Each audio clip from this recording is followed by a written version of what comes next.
Bonsoir, merci de nous rejoindre à nous sur Sahel TV pour le journal. Tout de suite, les titres. Le nouveau président mauritanien s'engage à combattre toutes les formes de discrimination et d'injustice. C'était lors de la cérémonie de son investiture.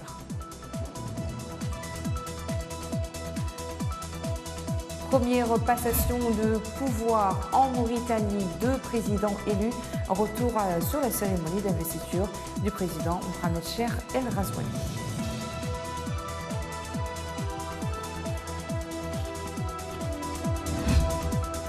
Messoud Boulkhair souhaite que l'investiture du nouveau président ait un impact positif sur l'unité nationale. Selon lui, le refus de l'opposition dite radicale d'assister à la cérémonie d'investiture n'est pas dans leur intérêt. Dans son discours d'investiture, le président élu, Mohamed Cheikh El Ghazouani, a rassuré les Mauritaniens en s'engageant à être le président de tous les Mauritaniens, quelle que soit leur appartenance politique. Il s'est engagé également à lutter contre la pauvreté et à combattre toutes les formes de discrimination et d'injustice. C'est récidibé. Dans son discours d'investiture, le président de la République, Mohamed Ould Cheikh El Ghazouani, s'est engagé à renforcer l'unité nationale, la cohésion sociale et l'égalité des chances entre tous les citoyens. Nous sommes très contents du nouveau venu, le nouveau président. Et ce que nous voulons tout simplement, que les Mauritaniens soient unis, que nous tous nous soyons unis, que nous soyons tous les Mauritaniens, que le président suit tous les Mauritaniens aussi. Nous fondons beaucoup d'espoir sur le nouveau président pour plus de justice entre les différentes composantes sociales du pays afin que personne ne se sente lésé. La jeunesse et les couches les plus vulnérables n'ont pas été occultées dans cette allocution. De nombreux citoyens aspirent à une vie meilleure. J'adhère à son discours surtout sur 2 à 3 points. Il s'agit de la jeunesse diplômée ou chômeur.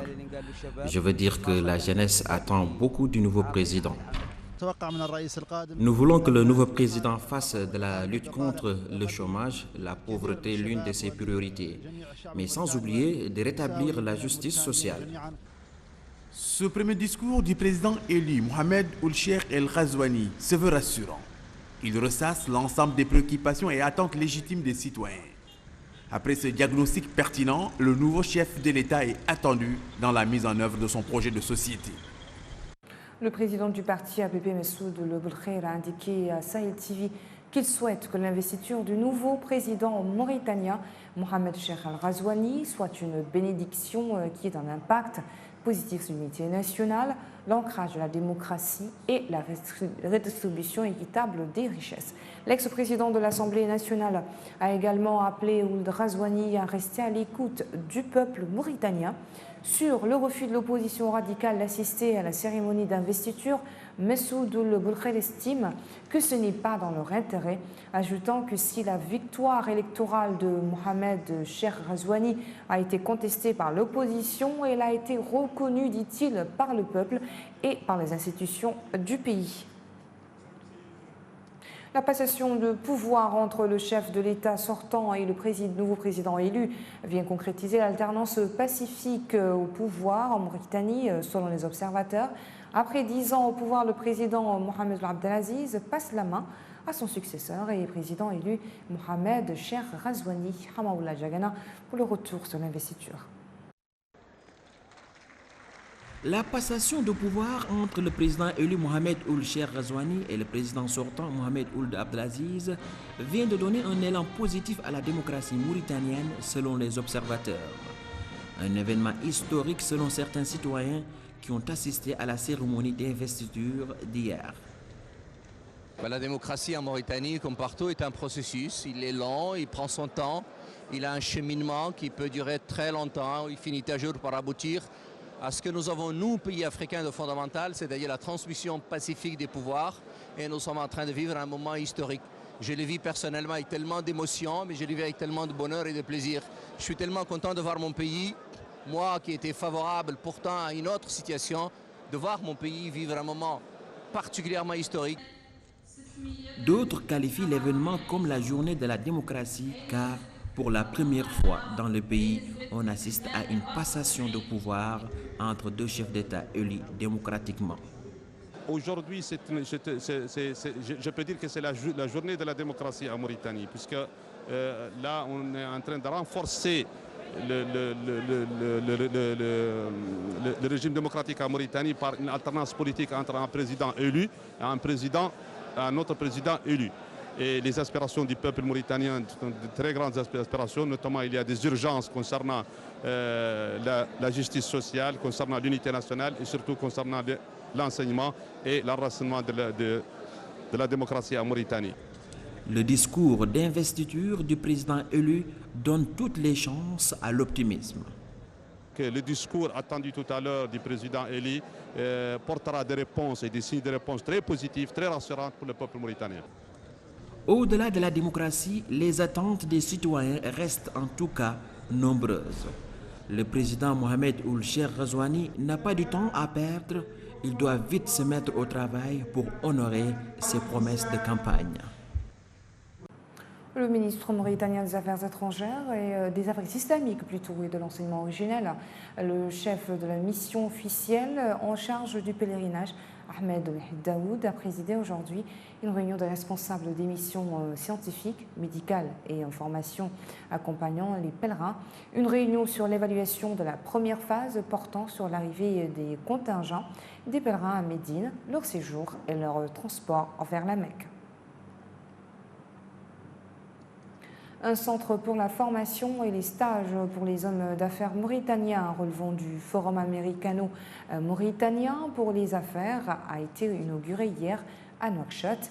John Driver Alexandre Len, premier conseiller dans le domaine de l'énergie au sein de l'institution américaine chargée de l'investissement en Outre-mer, a inauguré ce centre destiné à renforcer le partenariat commercial entre la Mauritanie et les USA. L'ouverture de ce centre revêt une importance particulière dans le cadre du renforcement des relations économiques entre les deux pays. Au moins 9 soldats du gouvernement libyen d'Union nationale ont été tués jeudi 1er août au sud de Tripoli lors d'affrontements avec les forces du maréchal Khalifa Haftar, a déclaré le porte-parole des forces du gouvernement.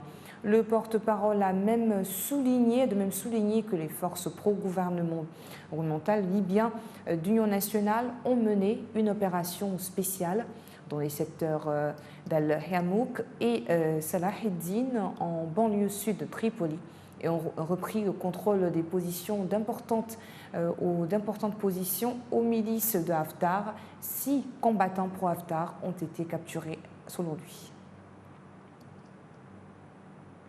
La police est déployée en très grand nombre à Alger depuis ce vendredi matin, 24e grande manifestation hebdomadaire contre le régime.